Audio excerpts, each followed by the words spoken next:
Emily, is Grandpa behaving himself? Oh, he's managing, sort of. Old people can be such a hassle, can't they? I wish they'd consider the burden they place on those of us who have to look after them. Patricia, that's not a very kind way to put it.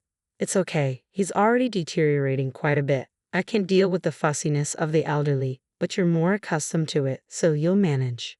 Just the other day, my husband's grandfather, Michael, took a fall in the garden and hurt his leg. It's not a serious injury, but he's 82 now. Given his age, we're keeping him in bed to prevent any complications. My mother-in-law won't even go near him, let alone take care of him. I'm Emily, 30 years old. I've been married to Daniel for 3 years, and we live with his family. When I joined the company 8 years ago, Daniel was my boss. The company was founded by his grandfather, who was still very involved at the time. Back then, my father-in-law was already the president, and my grandfather-in-law was the chairman, although Grandpa was still handling most of the important tasks and responsibilities. 2 years ago, when Grandpa turned 80, he officially handed over many of the public duties to my father-in-law, Christopher.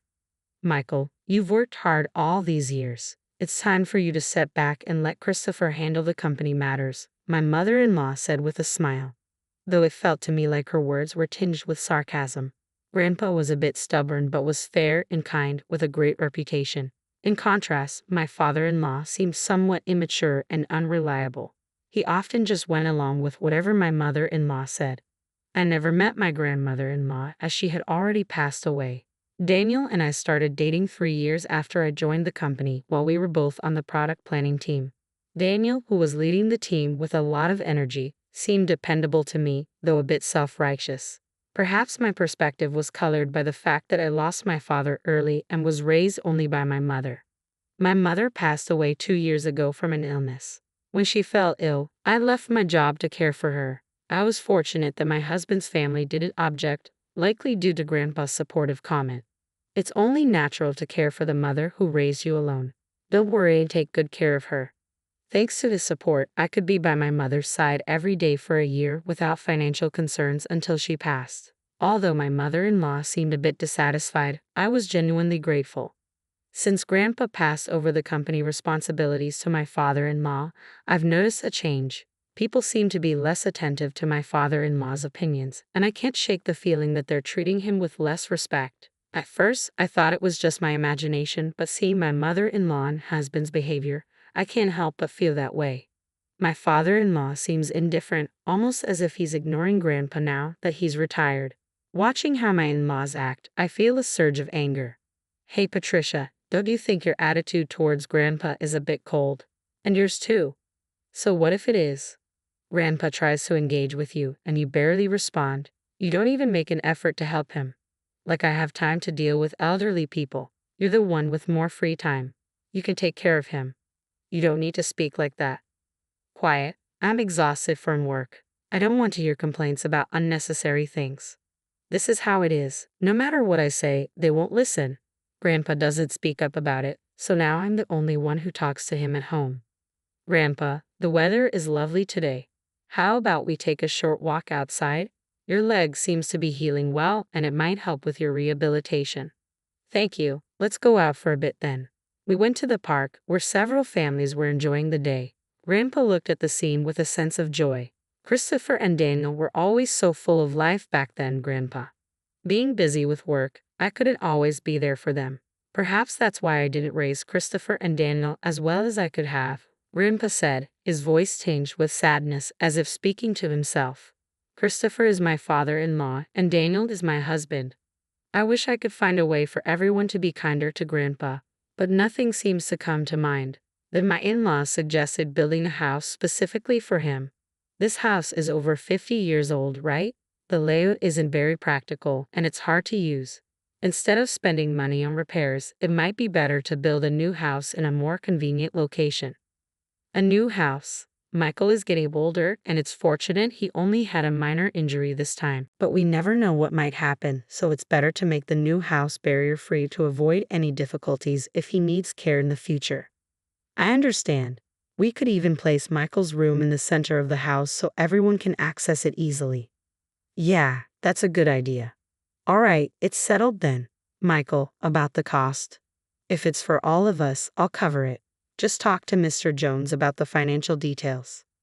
Typical Michael, thank you. We really appreciate it. My mother-in-law smiled happily. It seems to me that they only flatter him when they want money. But if everyone takes good care of Grandpa after we move to the new house, it would be ideal. Mr. Jones is the company's in-house counsel and also manages Grandpa's personal assets. He's been with us for nearly 30 years, trusted deeply by Grandpa. At 58, he's someone I've met several times and found to be very honest. He always looks after Grandpa's health and sometimes seems more like a son to him than his own children. Having people like Mr. Jones around my grandfather-in-law brings me some relief. Although I wasn't informed about the specifics of the new house being built, my mother-in-law seemed very cheerful. The three of them were flipping through interior design magazines and discussing various details, so it appeared things were going smoothly. Then something unexpected came to light. It was revealed that my grandfather-in-law had a debt of $1,820,000. Wait, what do you mean by $1,820,000? Grandpa had co-signed a loan for a friend's company. That company ran into trouble, and now the debt is his responsibility. Wait, are they going to take the house, even though it's still under construction? Since the contract is already completed and the house is in the president's name, as Patricia mentioned, it should be fine. My mother-in-law seemed relieved by this. Oh, thank goodness. I'm glad we did it my way. Hearing that, I learned for the first time that the house is in my father-in-law's name. Even though my grandfather-in-law covered the cost, it seemed typical of my mother-in-law to put it in my father-in-law's name. I also wondered why they didn't consider using the house to help repay the debt. Hey, this debt is Michael's responsibility, and it doesn't affect us or the company, right? Well, the loan is in Michael's name. Oh, good. Then there's no problem. I didn't understand why they were so relieved. But since Grandpa didn't say anything during that conversation, I decided not to intervene. After all, it's not a sum I could manage. A few days later, I noticed a gradual change in my grandfather-in-law's behavior. Grandpa, what would you like for lunch? Who are you calling Grandpa? I'm only 50. You have no right to call me that. Ha! I'm sorry, Emily. I was just lost in thought. At first, I thought he was simply distracted, but when it happened repeatedly, I started to feel uneasy. Patricia, where's my meal? Grandpa, I'm Emily. Patricia is your daughter-in-law. You already had your meal earlier. I didn't eat? Are you trying to starve me? I wondered if my grandfather-in-law's condition might be related to the $1,820,000 debt and the lack of support from his family, which could have compounded his distress. What can I do for him? I tried to take him to the hospital, but he refused to go. He might be reluctant to admit he could be developing dementia. I don't want to force him, but I feel helpless on my own. I consulted my husband, but he just said it wasn't his concern. I couldn't rely on my mother-in-law either, so I thought my father-in-law might be my only option. Yeah, I heard from Patricia and Daniel. They think it might be dementia. Can you come to the hospital with us? But it's not that serious yet, is it? If we go to the hospital, people will find out about my father's condition. There are effective medications now that can slow its progression. Well, there's no need to rush. Let's observe him a bit longer. With Emily here, it should be okay, right? I can't help but feel how unreliable they are. I can't depend on them. Grandpa, let's go to the hospital and get you properly examined. Who are you? Where are you taking me? You're up to no good. I almost cried thinking about how my once kind grandfather-in-law had become so stubborn and distrustful. But my mother-in-law just laughed, seeming amused. Even though he was once the chairman, now it's all over for him. Everything, even the company, is now under Christopher's control. Patricia, Grandpa isn't completely unaware. He's hearing everything. He'll forget things soon, start wandering around and dribbling. Just thinking about it gives me chills. He's become nothing but a burden now. How can you say that? Grandpa has worked so hard for this family all his life. My mother-in-law's comments only make me feel angry and sad. But my grandfather-in-law just smiles. See? This old man doesn't understand anything. Patricia, I'm infuriated by my mother-in-law's laughter and her comments. But the new house will soon be ready. Maybe things will change once we move there. Since it's a house that Grandpa helped build, perhaps the family will show him some gratitude and kindness. I could have completely abandoned that faint hope. 2 months later, the new house was finally finished. For days, I had been busy packing my in-laws' and husband's belongings, while my father-in-law's and my things were left mostly untouched. Even when I tried to pack my own things, my in-laws and husband kept assigning me tasks, so I made little progress. But I figured I could move the smaller items later since the house wasn't going anywhere. On moving day, after most of the items were relocated, I went to call my father-in-law. That's when my husband said, "Ah, you and Grandpa can stay here." "What?" "You can stay in this house. We don't want any extra baggage in the new house." In other words, you and Grandpa will remain here, and I'll pass on Grandpa's debt to you as well. Well, you can at least be a housekeeper. Hey, let's go. Yeah, I'm coming. Good luck with all the debt repayment and live in care. With those words, my in-laws cheerfully got into the car and drove off. I was left stunned and confused, unable to process what had just happened. Had we been abandoned? Not just me, but my grandfather-in-law as well. They were moving into the new house, leaving us behind. It took me a while to grasp the cruelty of the situation. It was beyond anything I had imagined. How would I explain this to my grandfather-in-law? I slowly made my way back to the room where he was sitting with his back to me. Just as I was about to call out to him, he seemed to sense my presence and turned around before I could speak. "Have they gone already?" The look on my grandfather-in-law's face was so different from just a few months ago. To be honest, he seemed like a different person. I wondered if a new symptom had appeared, but then my grandfather-in-law smiled. Then my grandfather-in-law surprised me with his next words. As we were talking, Mr. Jones arrived. "Chairman, have you finished clearing out the unnecessary staff?" "Yes, everything is taken care of. Shall we head out now?" Where are we going?" "To the new house, of course." I left the house where I had been living, following my grandfather-in-law, still unsure of what was happening. In the following month, I received countless calls from my mother-in-law and husband.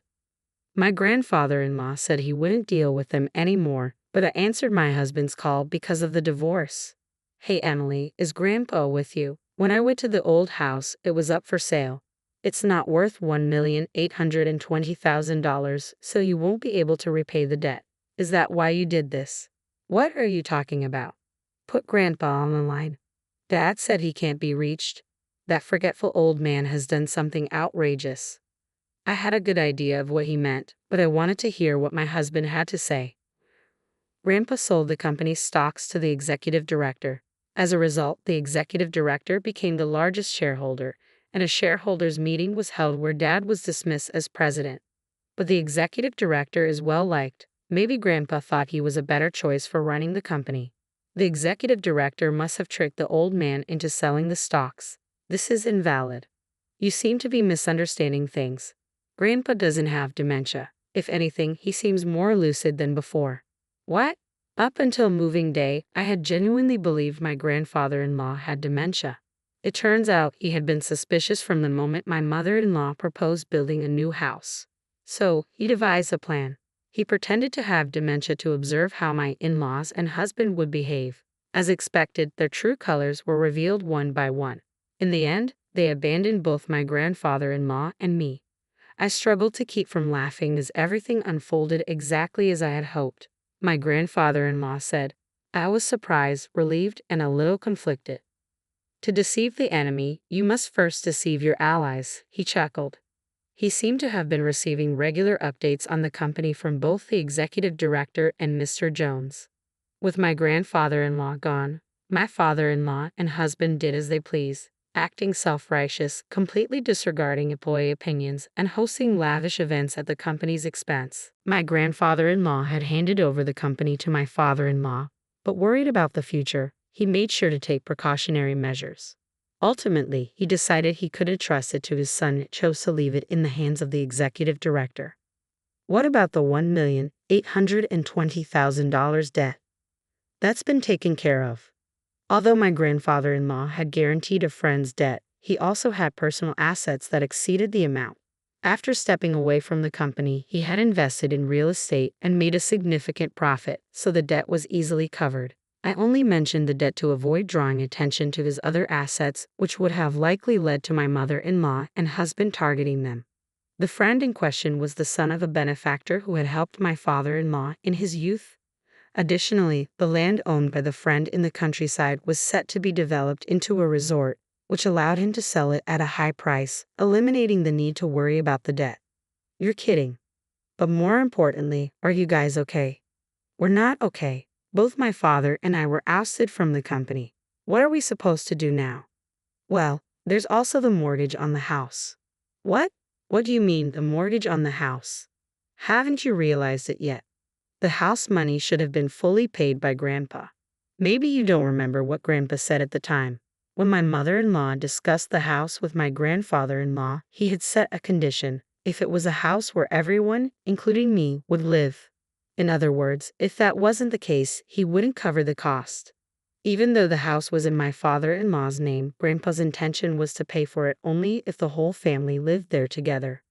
So, you just assumed Grandpa would cover it and didn't look at the documents properly? Christopher signed without thoroughly checking everything. It's clear he lacked the qualities of a president. You're kidding. In the end, my parents-in-law lost the house they had built because they couldn't pay the mortgage. Now, they live in a dilapidated apartment over 50 years old and are struggling to pay off the remaining loan. My mother-in-law and husband have been contacting me alternately, suggesting that we all live together, but that's no longer possible. My grandfather-in-law has retired from his position as chairman and has bought an old house in the countryside where we now live together. Emily, you can live wherever you like without worrying about expenses, my grandfather-in-law told me. But I chose to stay with him. If it's not a burden, please let me be here with you. When I said that, tears welled up in my grandfather-in-law's eyes.